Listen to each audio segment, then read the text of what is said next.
Solid Records. Uchibudu mwane Ayo James Machasha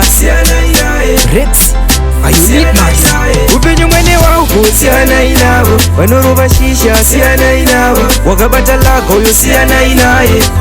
Chibudu isita ombe Tingarara maere Pasina kutakwa Maya Tingarara maere Pasina kutakwa Maya Tingarara maere Pasina kutakwa Maya Tingarara maere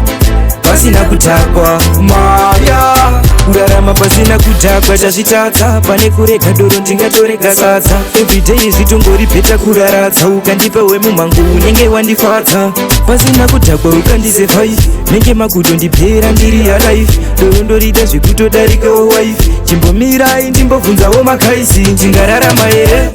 pasina kutakwa Maya tingararama here pasina kutakwa Maya tingararama here pasina kutakwa Maya tingararama here pasina kutakwa Maya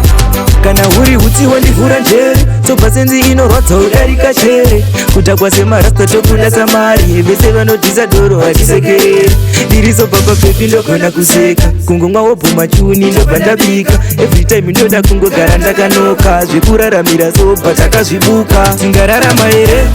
pasina kutakwa Maya tingararama here pasina kutakwa Maya tingararama here pasina kutakwa Maya tingararama here